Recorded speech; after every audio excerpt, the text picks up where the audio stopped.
40 سال کے بعد نبوت ملی تھی، جیسا میرے سننے میں آیا، میں نے خود کہیں پڑھا نہیں ہے۔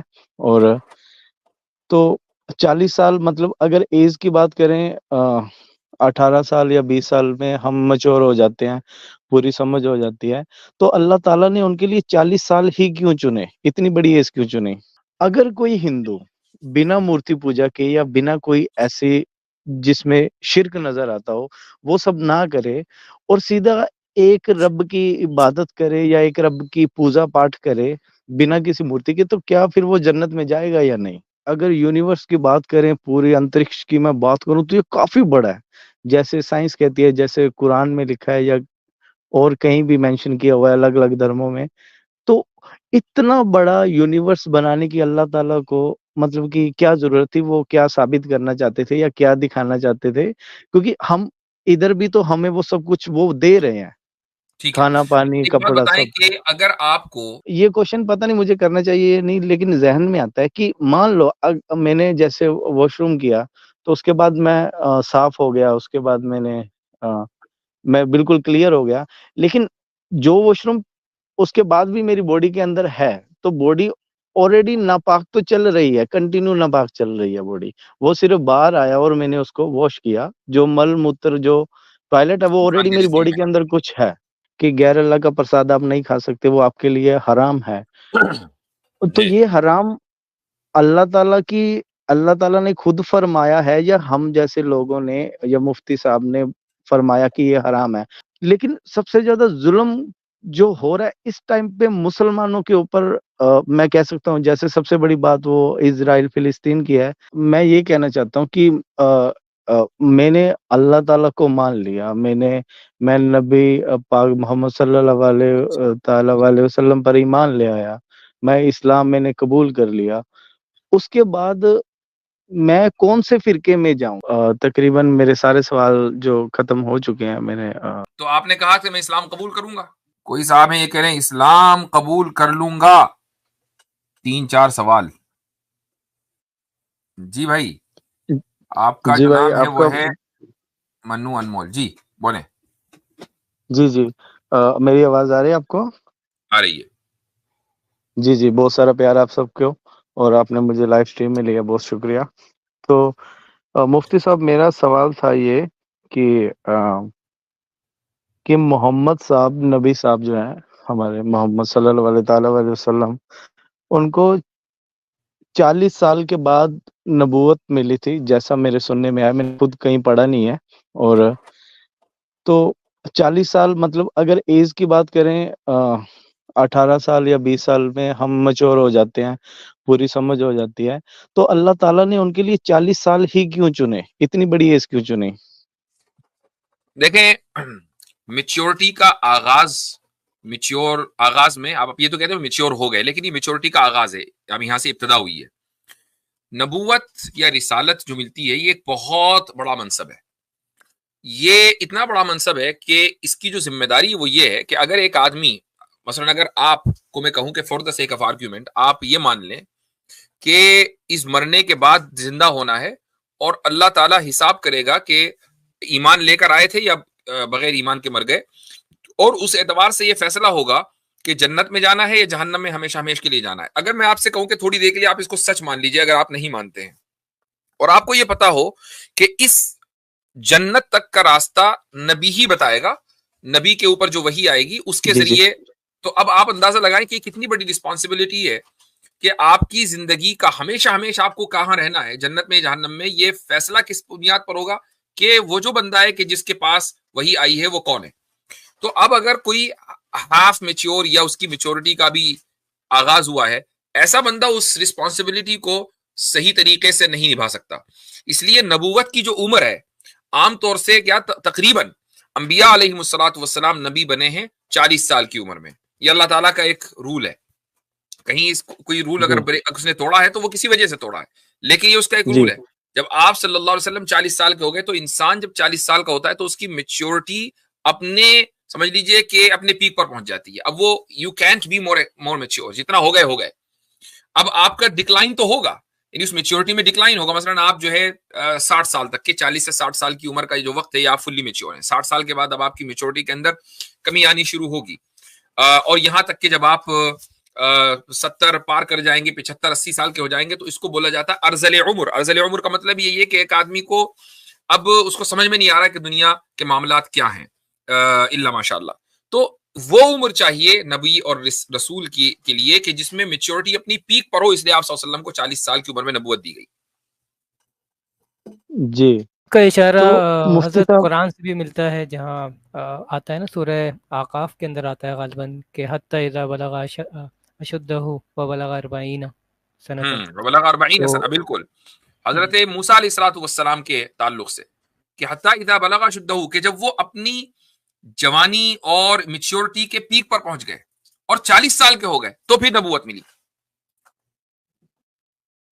جی تو مفتی صاحب جیسے ہمارے ہندو دھرم میں ایسا آتا ہے کہ مورتی پوجا کرنا تو غلط ہے, میں شروع سے ہی اس کے خلاف رہا ہوں.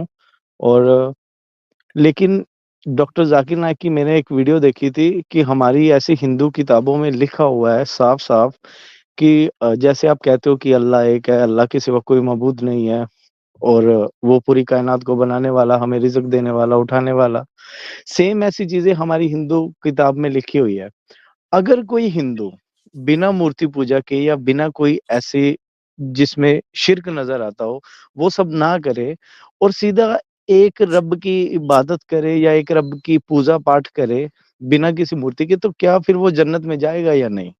ٹھیک, دو چیزیں ہیں. ایک تو یہ کہ ایک شخص ایک رب کو مانتا ہے اور اس کی پوجا پاٹ کرتا ہے.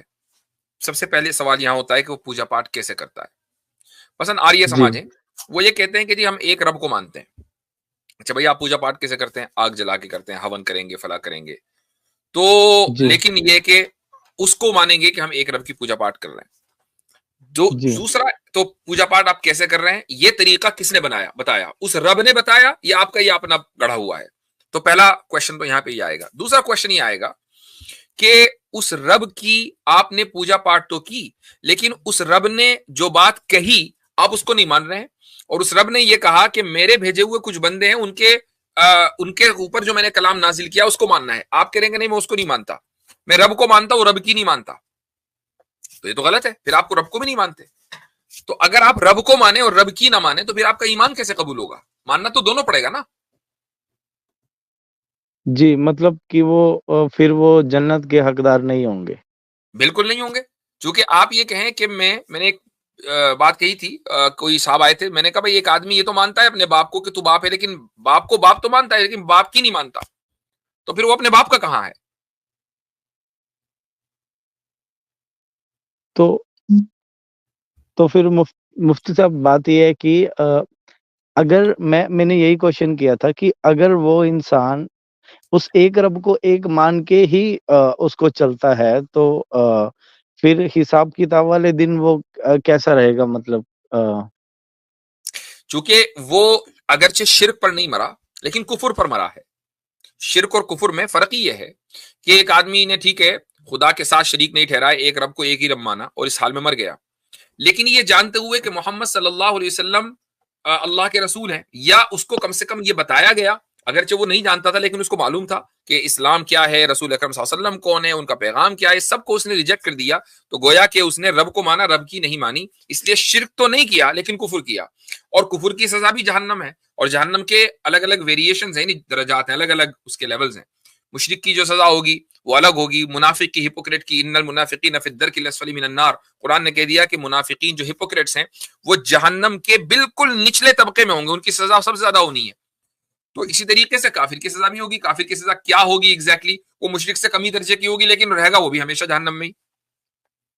جی مفتی صاحب جیسے اب دنیا میں جو انسان ہے جو اب جن کو اسلام کے بارے میں پتہ ہے, تو ایسے جنگلوں میں ایسے کافی آدیواسی لوگ ہیں جنہوں نے اب تک ان کو نہیں پتا, مطلب وہ اپنے ایریا میں اپنے آپ میں رہتے ہیں, Yeah. تو وہ اس تو کا سوال ان اس کا سوال کا حساب جواب بھی میں نے کتاب. کئی مرتبہ کیا ہے, جواب دیا ہے کہ ایسے لوگ کہ جن تک اسلام کی دعوت نہیں پہنچی, آدیواسی ہیں یا جنگلوں میں رہتے ہیں, امازون میں رہتے ہیں, ان کو پتہ ہی نہیں ہے کہ اسلام کیا ہے, قرآن کیا ہے, محمد صلی اللہ علیہ وسلم کون تھے, وغیرہ وغیرہ. اور ہاں بس یہ ہے کہ وہ اپنی عقل سے وہ اتنا سمجھ بیٹھے کہ بھئی ایک کوئی ہے بنانے والا. اب وہ ان کو یہ بھی نہیں پتا کہ اس کی پوجا کیسے کرنی ہے، اپنے اعتبار سے وہ اس کی پوجا کرنا چاہتے ہیں کیونکہ ان کو کچھ پتا نہیں ہے. تو انشاءاللہ ان کی بخشش ہوگی اور وہ جنت میں جائیں گے. جی. اچھا حضرت، اور مفتی صاحب شروع میں میرا چونکہ اسلام بھائی ایک منٹ ہے، شروع میں چونکہ انہوں نے ایک بات کہی تھی کہ اگر ہمارے سناتن میں ایسے بھی وہ ہیں کہ ایک ایشور کو ماننے والے، انہوں نے ڈاکٹر ذاکر نائک کا ریفرنس دیا تھا. تو دیکھیں اس میں حضرت یہ بھی ہے کہ جو سناتن کا کانسیپٹ آف گاڈ ہے نا، وہ الگ الگ قسم کا ہے. کسی میں ایشور کو جو ہے وہ نرگن مانا گیا ہے، کسی میں وہ ڈیپینڈنٹ مانا گیا ہے اس کو، کسی میں اس کو مطلب اس کے اندر کوئی بھی ایسی وہ چیزیں نہیں ہے کہ وہ جو خود سے کسی چیز کو چاہے تو اس کو کریٹ کرے. تو وہ کانسیپٹ آف گاڈ بھی پھر وہاں ماننے والوں کے بیچ میں آ جائے گا، کیونکہ سناتن کا 90% یہی کانسیپٹ آف گاڈ ہے کہ وہ نرگن ہے. تو وہاں سے وہ جی بات بھی مطلب نہیں بنے گی، کیونکہ صحیح کانسیپٹ آف گاڈ کو وہ فالو نہیں کرتے. اگر وہ ایک رب کو مانتے ہیں تو اس میں بھی وہ صحیح طریقے والا نہیں مانتے کہ ہاں جو واقعی میں جو اصلی کریٹر ہے. جی. تو میرا اگلا کوشچن یہ تھا، جی بھائی شکریہ. میرا اگلا کوشچن یہ تھا کہ جیسے ہمیں زندگی جینے کے لیے یہ پرتھوی ہے ہمارے لیے، ارتھ جو بنائی ہے اور جو ایک رب نے بنائی ہے، اور جیسے یہ ارتھ ہے، لیکن پوری اگر یونیورس کی بات کریں، پوری انترکش کی میں بات کروں تو یہ کافی بڑا ہے. جیسے سائنس کہتی ہے، جیسے قرآن میں لکھا ہے یا اور کہیں بھی مینشن کیا ہوا ہے الگ الگ دھرموں میں. تو اتنا بڑا یونیورس بنانے کی اللہ تعالیٰ کو مطلب کہ کیا ضرورت تھی؟ وہ کیا ثابت کرنا چاہتے تھے یا کیا دکھانا چاہتے تھے؟ کیونکہ ہم ادھر بھی تو ہمیں وہ سب کچھ وہ دے رہے ہیں، ٹھیک ہے، کھانا پانی ایک بات کپڑا بتائیں سب. کہ اگر آپ کو آپ کسی مثلاً ایسی جگہ رہتے ہو جہاں بادشاہ رہتا ہو، کنگ رہتا ہو، اور ظاہر ہے کہ جب وہ بادشاہ ہے تو وہ بہت سے کام کرتا ہے، وہ اپنی رعایا کی فلاح و بہبود کے لیے بہت سے کام کرتا ہے، اور بھی بہت سے کام بیک سٹیج ہوتے ہیں جو آپ کو نہیں پتا چلتے، اور بہت سی چیزیں ایسی کرتا ہے کہ جس کی حکمت اور وزڈم آپ کو پتا نہیں ہوتی ہے. تو آپ کیا یہ کہیں گے کہ جی بادشاہ سلامت کو میں جب مانوں گا کہ وہ بادشاہ ہیں، جب مجھے روزانہ جو کام کرتے ہیں نا وہ، یا اپنی زندگی میں جتنے بھی کام کیے سب کی وجہ بتائیں، اور وجہ ایسی ہو کہ جو میری عقل میں آئے، تب میں مانوں گا کہ ہاں بھائی بادشاہ، ورنہ میں تو نہیں مانتا. تو بھائی ظاہر ہے کہ ایسا کوئی بادشاہ دنیا میں پیدا نہیں ہوا جو اپنے ہر کام کی اطلاع جو ہے رعایا کو دے اور اس کی وزڈم بھی بتا دے اور اس کو ریشنلی بھی کہے کہ یہ اس لیے میں کرتا ہوں. تو خدا کا خدا ہونا، اگر آپ یہ سمجھتے ہیں کہ خدا ہے، لیکن اس کو خدا میں جب مانوں گا جب وہ یہ بتائے کہ اتنی واسٹ یونیورس اس نے کیوں بنائی ہے، جب وہ مجھے ڈیٹیل بتائے گا تو میں مانوں گا. تو کیا آپ کی طرف سے یہ مطالبہ ہے؟ اور اگر یہ مطالبہ ہے تو پھر یہ تو ریشنل مطالبہ ہے. آپ اپنی ہائر اتھارٹی، آپ اپنی سپریم اتھارٹی کے سپریم اتھارٹی کے ہر ایکشن کو آپ جب تک اس کی مکمل بیک گراؤنڈ اور اس کو نہ سمجھ لیں تب آپ سپریم اتھارٹی کو سپریم مانیں گے، تو یہ مطالبہ تو غلط ہے. جی میں صرف مفتی صاحب اتنا جاننا چاہتا ہوں کہ جیسے پرتھوی کے اندر ہمیں سب کچھ اس ایک رب نے دیا ہے رہنے سہنے کے لیے، کھانے پینے کے لیے، تو قرآن پاک کے اندر کچھ ایسی چیزیں ہوں یا کچھ ایسی لائنیں لکھی ہوں جس کے بارے میں بتایا گیا ہو کہ یہ اتنی بڑی یونیورس کس لیے بنی ہے، کیوں بنائی گئی ہے؟ دیکھیں، قرآن سائنس کی کتاب نہیں ہے. قرآن صرف یہ بیان کرتا ہے کہ اللہ تعالیٰ نے اتنی بڑی کائنات کو بنایا ہے، اور اس کائنات کی ایک ایک چیز انسان کی خدمت کے لیے ہے. اب آپ یہ کہیں کہ بھائی اتنی بڑی کائنات جو ہے وہ ہم جیسے معمولی جسم والے لوگوں کی خدمت کے لیے کیوں بنائی ہے؟ تو مان لیجیے اگر کائنات نہ ہوتی، صرف یہ سولر سسٹم ہی ہوتا جو آپ کو دکھ رہا ہے، سورج دکھ رہا ہے، تو آپ سورج کا سائز دیکھیں اور اپنا سائز دیکھیں. جب اتنا بڑا سورج آپ کی خدمت میں ہے تو اتنی بڑی کائنات جو سورج کو لیے ہوئے ہے وہ آپ کی خدمت میں کیوں نہیں ہو سکتی؟ اب میں ایک سوال آپ سے کرتا ہوں جو جی آپ سائنس کی بنیاد پر آپ اس کا جواب ڈھونڈ سکتے ہیں. امیجن کریں کہ آپ سولر سسٹم کے باہر جو دوسرا سولر سسٹم ہوگا یا جو کوئی گیلیکسی ہے، مثلا ہماری ملکی وے گیلیکسی ہے، اس کے برابر کی جو بھی گیلیکسی ہے آپ اس کو مائنس کر دیجیے، اس کو آپ ہٹا دیں، تو کیا آپ سمجھتے جی ہیں کہ ہماری جو گیلیکسی ہے وہ باقی رہے گی بالکل ایسے ہی جیسے چل رہی ہے؟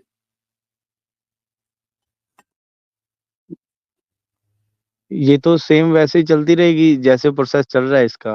نہیں، جتنی بھی چیزیں ہیں نا اس کائنات میں وہ ساری ایک دوسرے سے کنیکٹڈ ہیں. سائنس اگرچہ ابھی تک اس کنیکشن کو سمجھ نہیں پائی ہے. بالکل ایسا ہی جیسا کہ سولر سسٹم ہے، سولر سسٹم کے اندر اوکے آپ سوری معاف کیجیے گا، آپ ایسا پوچھ رہے ہیں کہ اس گلیکسی کو وہاں سے ختم کر دیں؟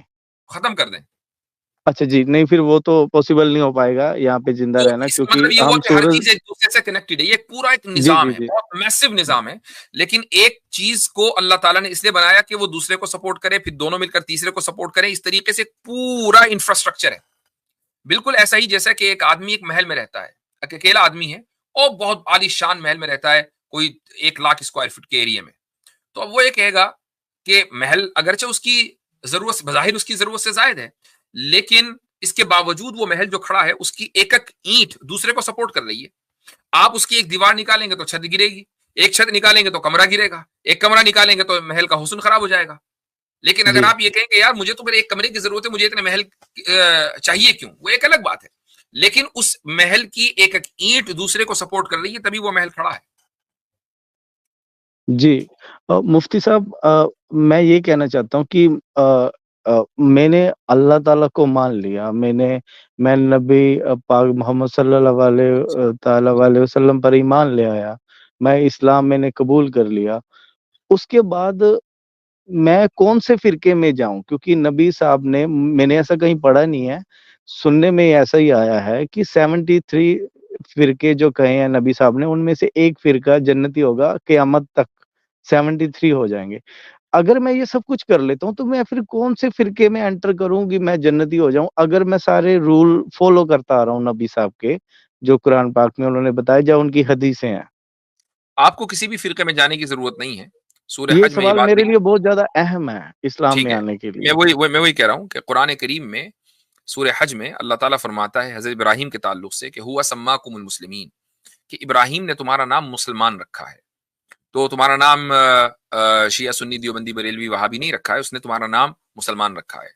تو آپ کسی فرقے کے کلمہ نہیں پڑھتے. آپ کوئی بھی مثلا کوئی بھی مان لے تھوڑی دیر کے لیے کوئی فرقہ والا ہی ہے، وہ آپ کو اگر اسلام میں داخل کرے تو آپ کو یہ نہیں کہے گا کہ کلمہ پڑھو کہ اللہ کے سوا کوئی معبود نہیں، محمد صلی اللہ علیہ وسلم اللہ کے رسول ہیں، اور فلاں عالم جو ہے جو فرقے کا بانی ہے وہ فلاں فلاں ہے، وہ یہ ہے XYZ ہے.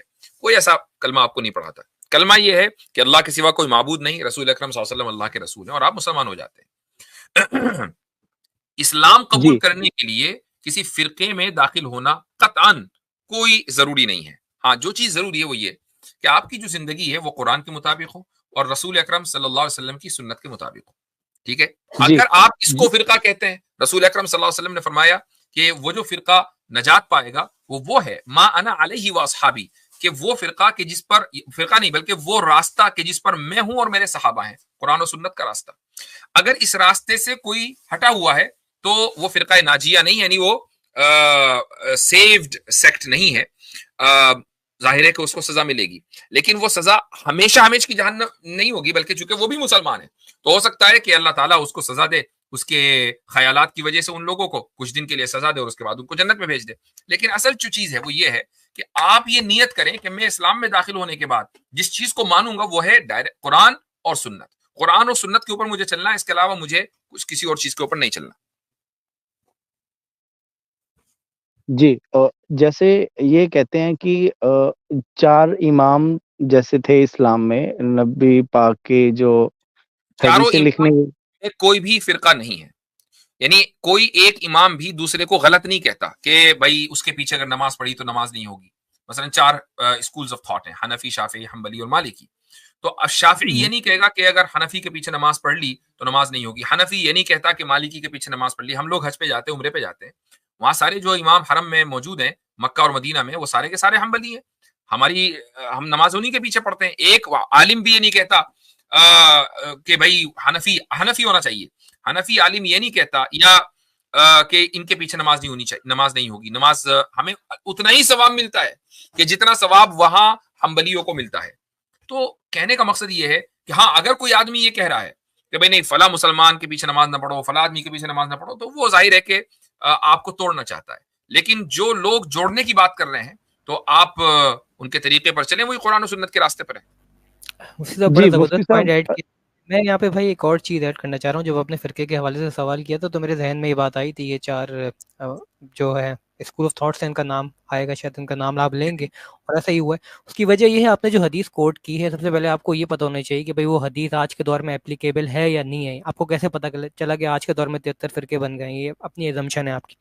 دوسرا یہ ہے کہ کچھ مسائل ایسے ہوتے ہیں، جس طرح مفتی صاحب نے کہا کہ کوئی فروعی مسائل ہوتے ہیں، یعنی کہ بہت ہی ڈفرینس آف اوپینینز ہوتے ہیں، جس کے تحت جس طرح مفتی صاحب نے سمجھایا کہ بھئی ایک اسکول آف تھاٹ ایک جو ہے نا وہ رولنگ فالو کرتا ہے، دوسرا اسکول آف تھاٹ دوسری رولنگ فالو کرتا ہے، وہ ڈفرینس آف اوپینینز ہوتے ہیں، وہ بھی صحیح مانتے ہیں دوسرے والے، اور دوسرے والے ہمیں بھی ٹھیک مانتے ہیں اگر ہم کوئی اسکول آف تھاٹ فالو کر رہے ہیں۔ مسئلہ یہ ہے کہ ہمارے انڈیا، پاکستان اور بنگلہ دیش اور جو لوگ یہاں سے جاتے ہیں سعودی عربیہ وغیرہ، ان کے پاس فراغت اتنی ہوتی ہے کہ وہ ان ڈفرینس آف اوپینینس کو ایک فرقہ بنا کے جو ہے نا وہ ظاہر کرتے ہیں، وہ کہتے ہیں ہم ٹھیک ہیں، بس باقی ساری دنیا غلط ہے۔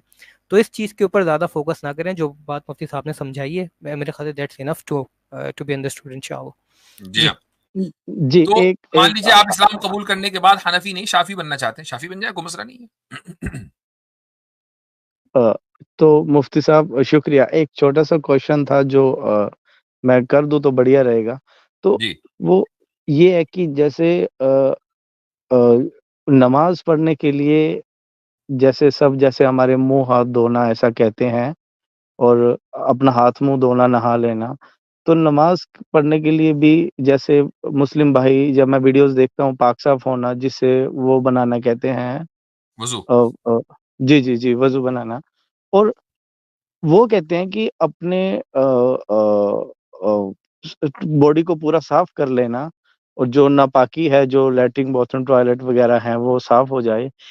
اب یہ کوشچن پتہ نہیں مجھے کرنا چاہیے نہیں، لیکن ذہن میں آتا ہے کہ مان لو میں نے جیسے واش روم کیا تو اس کے بعد میں صاف ہو گیا، اس کے بعد میں بالکل کلیئر ہو گیا، لیکن جو واش روم اس کے بعد بھی میری باڈی کے اندر ہے، تو باڈی آلریڈی ناپاک تو چل رہی ہے، کنٹینیو ناپاک چل رہی ہے باڈی، وہ صرف باہر آیا اور میں نے اس کو واش کیا، جو مل موتر جو ٹوائلٹ ہے وہ انسان آلریڈی کے میری جسم باڈی میں۔ کے اندر کچھ ہے۔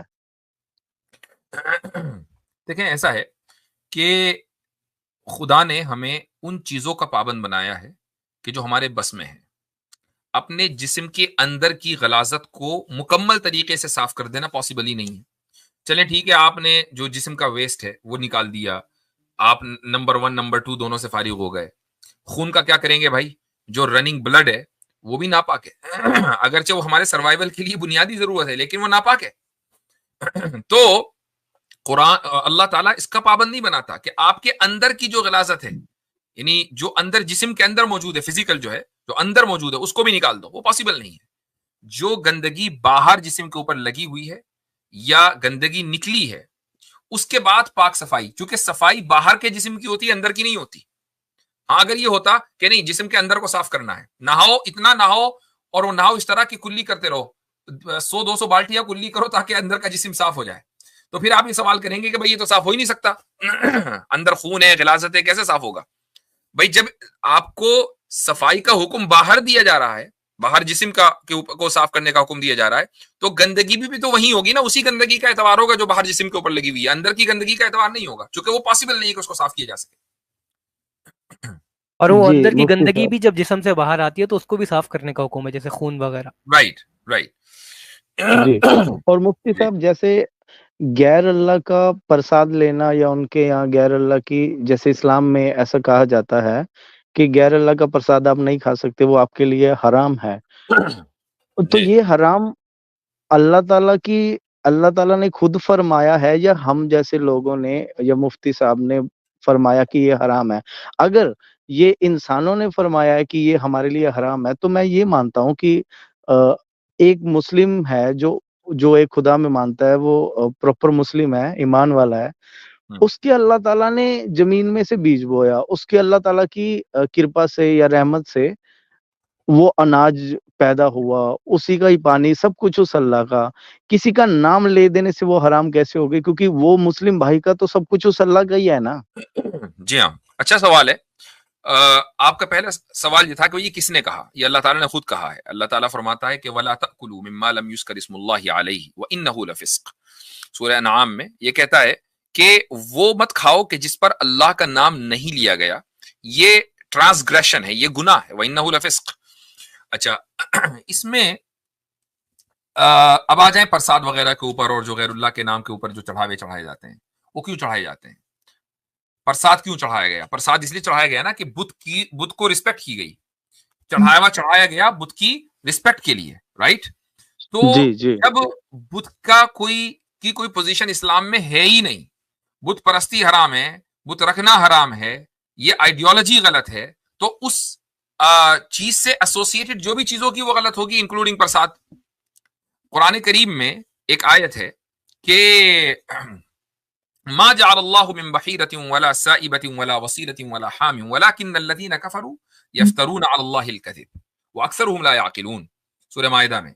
اس میں اللہ تعالیٰ فرماتا ہے کہ جو مکہ کا دور تھا تو اس زمانے میں، جاہلیت کے دور میں، لوگ جانوروں کو کسی کا کان کاٹ کے چھوڑ دیا کرتے تھے۔ جیسے آج آپ کل دیکھتے ہیں انڈیا میں بیلوں کو اور گایوں کو چھوڑ دیا جاتا ہے اور ان کو ہولی اور سیکرٹ تصور کیا جاتا ہے۔ بہت سے بیل اور گائے لوگوں کے شو رومز اور دکانوں کے اندر چلے جاتے ہیں اور لوگ کچھ نہیں کہتے کہ بھئی یہ بھگوان کے روپ ہیں۔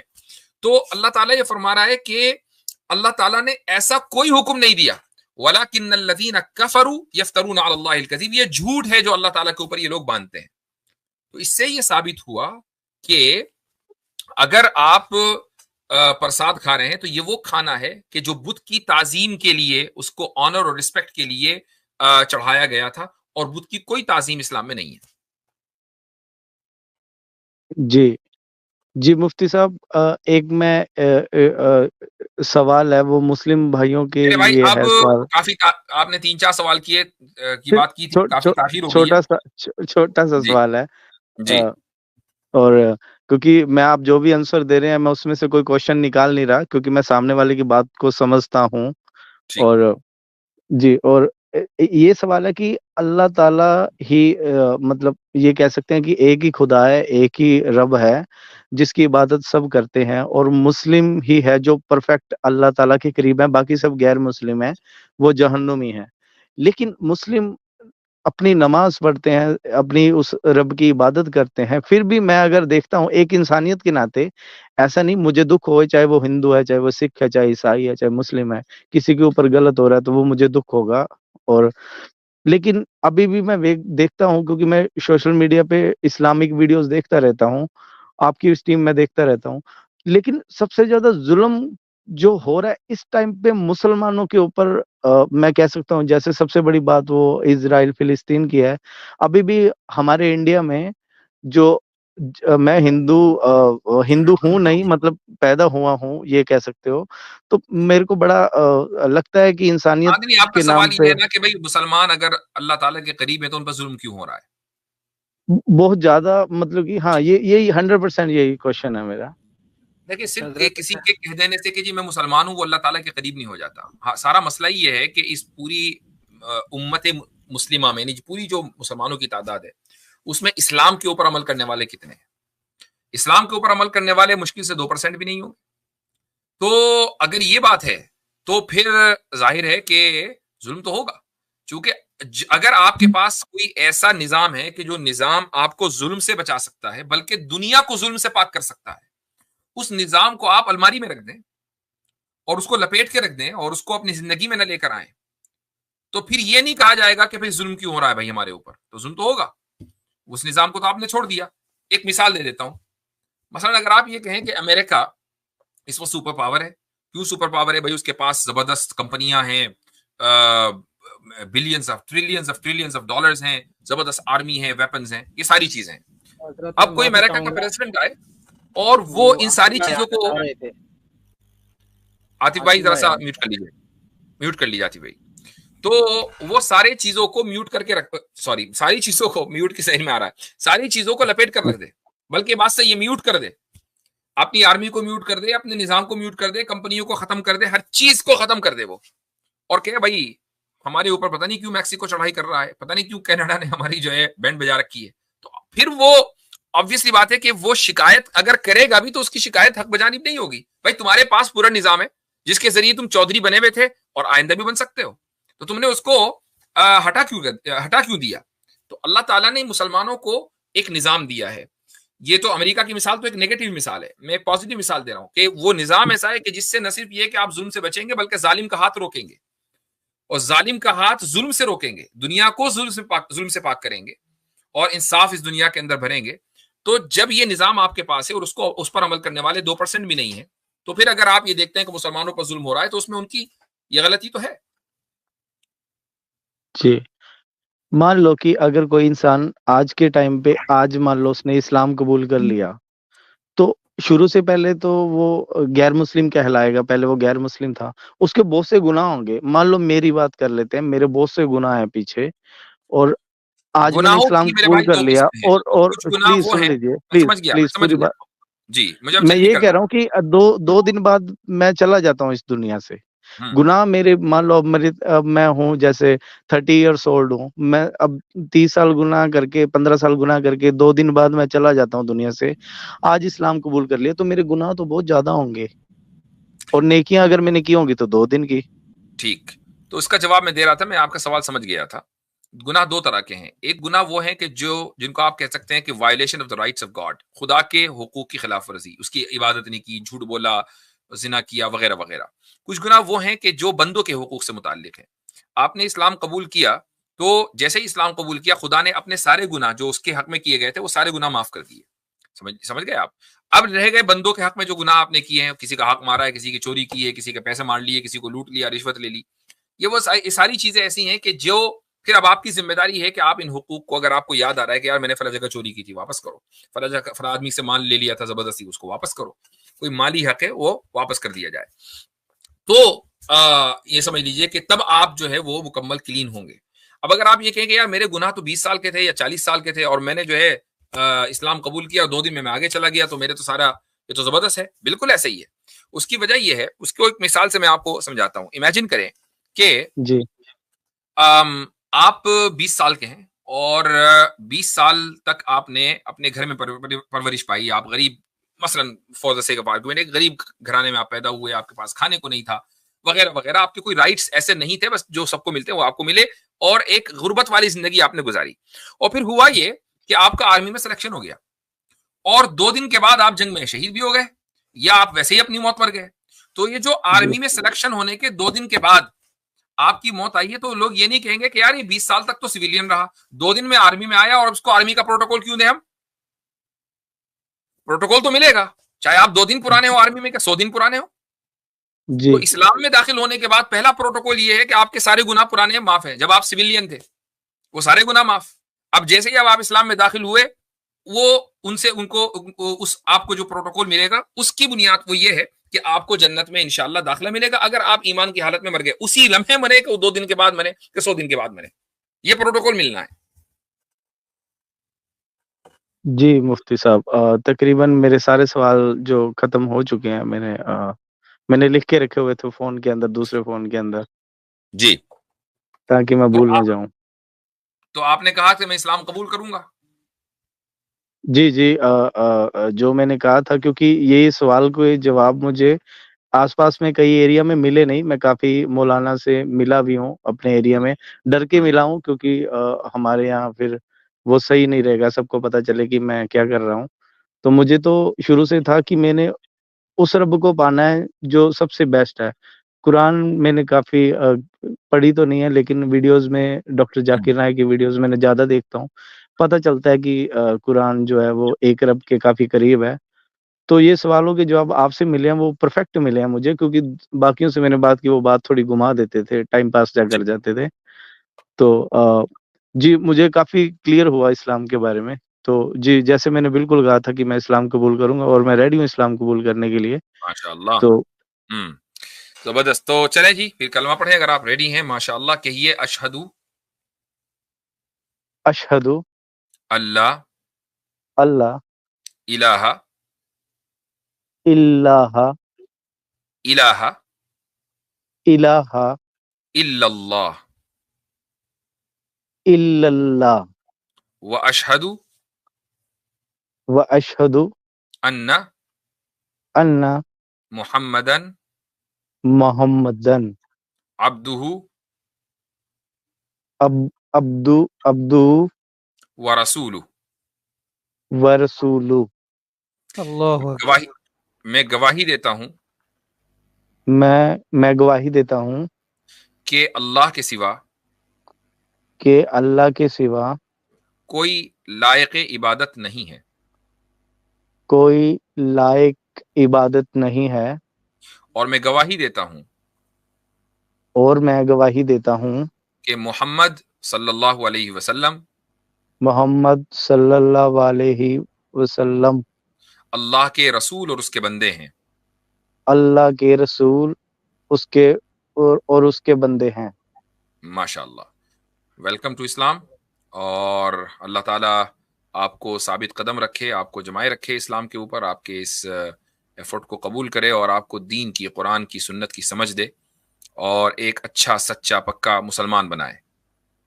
جی جی، بہت بہت شکریہ، آپ کی باتوں نے تھوڑا اچھا لگا مجھے بات کر کے، اور کافی اچھا آپ نے سمجھایا، اور میں سمجھا بھی آپ نے ٹائم مجھے زیادہ دے دیا، تو دوسرے کالر ویٹ کر رہے ہوں گے، تو آپ کا بہت شکریہ مجھے ٹائم دینے کے لیے، مجھے جوائن کروانے کے لیے۔